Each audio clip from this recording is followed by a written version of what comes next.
Hello everyone, how are you? I hope you all are doing well and staying safe. In the previous video, we have discussed about the chapter matter in our surrounding. Today we discuss about in-text question of this chapter. So let's start. First question is which of the following are matter? हमें इनमें से बताना है कि कौन सा जो है वो मैटर है. Chair, air, love, smell, hat, almond, thought, cold drink, smell और परफ्यूम. इन सब चीज़ों में से हमें ये बताना है कि मैटर कौन सा है. हमने पढ़ा था कि मैटर होता क्या है. तो सबसे पहले तो हमें ये पता होना चाहिए कि मैटर है क्या. मैटर क्या है? कोई भी चीज़ जिसने स्पेस ऑक्यूपाई कर रखी है वो मैटर है and can be felt by any one of our 5 sense. हमारे जो सेंस ऑर्गन है उनके द्वारा अगर हम कोई चीज़ फेल्ट महसूस करते हैं वो भी मैटर ही है. तो इसमें चेयर है, चेयर ने कुछ ना कुछ स्पेस ऑक्यूपाई किया है. एयर है, उसने भी कुछ ना कुछ स्पेस ऑक्यूपाई किया है. यहाँ पर जो लव है ये एक फीलिंग है, इसलिए यहाँ पर ये मैटर नहीं है. स्मेल, हैट, आलमंड्स, ये तीनों भी मैटर है. और थॉट जो है वो भी एक फीलिंग है, इसलिए ये भी मैटर नहीं है. Cold cold drink, smell of perfume, ये भी क्या है हमारे पास मैटर है. सो हमारा नेक्स्ट क्वेश्चन है the smell of hot sizzling food reaches you several metre away. कि जो जो गर्म खाना होता है उसकी जो स्मेल है वो हमारे पास पहले पहुंच जाती है और जो ठंडा खाना होता है उसकी स्मेल हमारे पास नहीं पहुंच पाती. तो क्यों? ये हमने पहले भी डिस्कस किया था पहले वाली वीडियो में.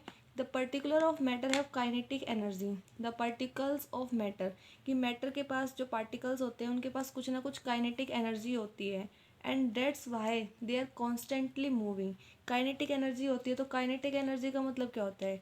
काइनेटिक एनर्जी है किसी चीज़ के पास तो वो कुछ ना कुछ मोशन शो कर रहा है. अगर पार्टिकल्स मोशन के अंदर आएंगे तो मूविंग होगी. At low temperature kinetic energy is low. तो काइनेटिक एनर्जी, हमें ये बात भी पता है, काइनेटिक जो एनर्जी जो होती है वो डायरेक्टली प्रोपोर्शनल होती है किसके? टेम्परेचर पे.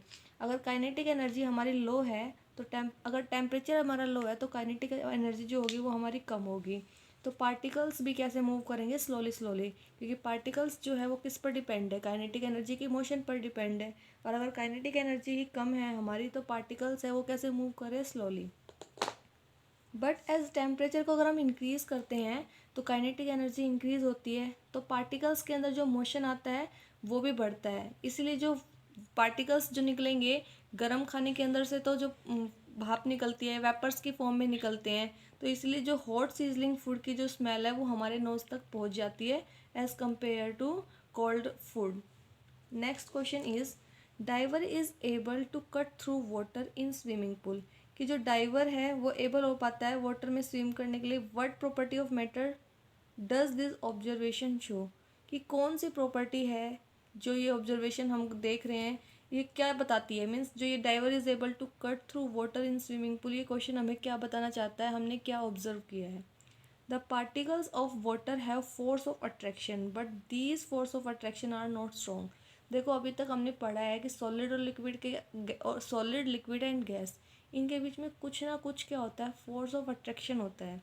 और अगर फोर्स ऑफ अट्रैक्शन हमें पता है सबसे ज़्यादा फोर्स ऑफ अट्रैक्शन जो होता है वो सॉलिड के अंदर होता है और सबसे कम होता है गैस के अंदर. लिक्विड के अंदर सॉलिड से कम होता है. अब हमें पता है कि वाटर क्या है. वाटर यहाँ पर क्या है? वाटर जो है वो लिक्विड है. और अगर लिक्विड है तो लिक्विड के पास फोर्स ऑफ अट्रैक्शन कैसा होता है? कम होता है. तो इसलिए जो वाटर पार्टिकल्स होते हैं उनके बीच में जो फोर्स ऑफ अट्रैक्शन होता है वो कम होता है. सो बाय अप्लाइंग अगर ग्रेटर फोर्स, तो अगर हम ज़्यादा फोर्स अप्लाई करेंगे तो diver can cut through water in swimming pool by overcoming the weaker force of attraction. इसीलिए जो डाइवर है वो, अगर हम फोर्स ज़्यादा लगाएंगे तभी जो डाइवर होता है वो जो फोर्स ऑफ अट्रैक्शन वीक होता है उनके ऊपर ओवरकम कर पाता है. जो वाटर पार्टिकल्स के बीच में कुछ ना कुछ फोर्स ऑफ अट्रैक्शन होगा तो वाटर के बीच में फोर्स ऑफ अट्रैक्शन कैसा है? वीक. तो उसको ओवरकम करने के लिए हमें क्या लगाना पड़ता है? फोर्स ज़्यादा लगाना पड़ता है. Our next question is fourth question. What are the characteristics of particles of matter? ये हम पहले डिस्कस कर चुके हैं कि characteristics क्या क्या है particles of matter की. कि particles of matter जो होते हैं वो स्मॉल स्मॉल पार्टिकल से मिलकर बने होते हैं. मैटर जो है वो स्मॉल पार्टिकल से मिलकर बना होता है. और ये जो पार्टिकल्स होते हैं इतने स्मॉल होते हैं कि हम इनको अपनी नेक्ड आइज से नहीं देख सकते. पार्टिकल्स ऑफ मैटर जो होते हैं वो कॉन्टीन्यूसली मोशन के अंदर होते हैं. इनके बीच में कुछ ना कुछ स्पेस होता है और फोर्स ऑफ अट्रैक्शन भी होती है. तो ये जो था ये करेक्टरिस्टिक्स हमने पहले भी किया था, जब हमने चैप्टर पढ़ा था, तो ये करेक्टरिस्टिक्स हम कर चुके हैं। अब आता है हमारे पास next question, the mass per unit volume is called density. मतलब इसने बताया है कि डेंसिटी की डेफिनेशन दे रखी है कि मास पर यूनिट वॉल्यूम जो होती है वो डेंसिटी होती है। तो इसने बोला है arrange the following in order of increasing density. यहाँ पर हमारे पास कुछ एग्जांपल्स दिए हुए हैं, उनको हमें इंक्रीजिंग डेंसिटी के हिसाब से अरेंज करना है। तो जैसे एग्जांपल में दिया हुआ है air, exhaust from chimney, Honey, water, chalk, cotton and iron. इसने बोला है डेंसिटी, तो डेंसिटी क्या होती है, मास पर यूनिट वॉल्यूम। और मास क्या, मतलब जिसका मास ज़्यादा होगा, तो सबसे ज़्यादा मास किसका होता है इनमें से, सबसे ज़्यादा मास होगा आयरन का, फिर होगा हमारा चॉक, फिर हनी, वाटर, फिर कॉटन और फिर एग्जॉस्ट फ्रॉम चिमनी, फिर एयर। नेक्स्ट क्वेश्चन है, डिफरेंस बताना है हमें सॉलिड, लिक्विड और गैस के अंदर। तो difference in the characteristics of states of matter. States of matter क्या, स्टेट्स ऑफ मैटर हमें पता है मैटर की 3 स्टेट है, सॉलिड, लिक्विड और गैस। तो क्वेश्चन पूछ रहा है कि सॉलिड, लिक्विड और गैस के बारे में डिफरेंस बताना है कि क्या क्या डिफरेंस है। हम पढ़ भी चुके हैं इस डिफरेंस को पहले, कि सॉलिड, लिक्विड और गैस। सॉलिड की क्या कैरेक्टरिस्टिक्स होती है कि सॉलिड जो होता है वो रिजिड होता है, डेफिनेट शेप होती है, डेफिनेट वॉल्यूम होती है, इनकम्प्रेसिबल होता है, और इनके बीच में जो फोर्स ऑफ अट्रैक्शन होता है वो भी स्ट्रॉन्ग होता है, और इनके पार्टिकल्स के बीच में स्पेस नहीं होता, don't have a space between the particles. Example लिया था हमने शुगर और सॉल्ट क्रिस्टल का, और ये भी बताया था कि इन पे अगर हम फोर्स लगाएंगे तो ये टूट जाएगा, अगर हम एक्सटर्नल कोई भी फोर्स लगाते हैं तो ये ब्रेक हो जाते हैं। उसके बाद आता है हमारे पास लिक्विड। लिक्विड क्या होता है, लिक्विड जो होता है उसके पास डेफिनेट शेप नहीं होती, बट अगर हम उसको किसी भी वॉल्यूम या किसी भी कंटेनर के अंदर रख देते हैं तो वो उसी टाइप की शेप ले लेता है। ये फ्लूइड होता है नेचर के अंदर और कंप्रेसिबल होता है।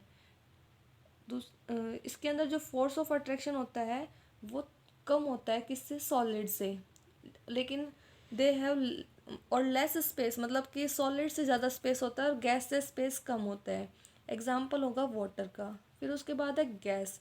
गैस क्या होती है कि नॉट रिजिड, रिजिड नहीं होती, रिजिड मतलब सॉलिड, कि वो चीज़ सॉलिड नहीं होती। रिजिड सॉलिड मतलब होता है डेफिनेट शेप ना हो, डेफिनेट वॉल्यूम ना हो, तो वो रिजिड है। बट कंप्रेसिबल, कंप्रेसिबल होती है। Don't have a definite shape and volume, ना तो डेफिनेट शेप होती है ना ही डेफिनेट वॉल्यूम होती है, और इनके अंदर जो फोर्स ऑफ अट्रैक्शन होता है ना वो भी नेग्लिजिबल होता है। स्पेस जो होता है सॉलिड, लिक्विड के अंदर, सॉलिड गैस के अंदर, वो सॉलिड और लिक्विड से ज़्यादा होता है। एग्जाम्पल में हम एयर ले सकते हैं और गैस में सीएनजी ले सकते हैं। सीएनजी हमने पढ़ा था कि सीएनजी क्या है, सीएनजी भी एक गैस है, वो है कंप्रेस्ड नेचुरल गैस, और इसको हम व्हीकल्स वगैरह के अंदर यूज़ करते हैं। लिक्विफाइड, हमने एक एलपीजी गैस पढ़ी थी, वो है लिक्विफाइड पेट्रोलियम गैस, जो कि हम कुकिंग के अंदर यूज़ करते हैं। नेक्स्ट है कि हमारे पास कुछ टर्म्स दे रखी है, हमें उसको एक्सप्लेन करना है। जैसे कि टर्म्स दे रखे हैं रिजिडिटी, तो रिजिडिटी अभी हमने पढ़ा है कि रिजिडिटी होती क्या है। रिजिडिटी सबसे पहले तो ये पता होना चाहिए रिजिडिटी किसके अंदर होती है, सॉलिड के अंदर रिजिडिटी आती है। हमने पढ़ा है कि सॉलिड जो है वो रिजिड नेचर का होता है। इसका मतलब क्या होता है, रिजिड है। रिजिड का मतलब है कि वो अपनी शेप को मेंटेन करके रख रहा है, कि हम कोई भी एक्सटर्नल फोर्स लगा रहे हैं और कुछ भी कर रहे हैं लेकिन उसकी जो शेप है वो मेंटेन है। तो मतलब इट इज़ द प्रॉपर्टी, क्या कह रहा है, it is the property of a matter to maintain its shape. की प्रॉपर्टी होती है मैटर की, और कौन से मैटर की, सॉलिड के अंदर होती है property to maintain its shape, कि अपनी शेप को मेंटेन करके रखेगा चाहे हम उस पर कितना ही एक्सटर्नल फोर्स लगा दें। और solid show it this property, solid जो है वो रिजिडिटी को शो करता है, कि सॉलिड कौन सी प्रॉपर्टी शो करता है, रिजिड प्रॉपर्टी कौन शो करता है, सॉलिड। फिर नेक्स्ट हमारा जो टर्म आती है वो आती है कंप्रेसिबिलिटी। कंप्रेसिबिलिटी सबसे ज़्यादा कंप्रेसिबल होती है गैसेस, कंप्रेस कर सकते हैं किसी भी एक्सटेंट तक। इसके अंदर क्या होता है कि ये भी एक मैटर की प्रॉपर्टी होती है, allowed decrease in volume under high pressure.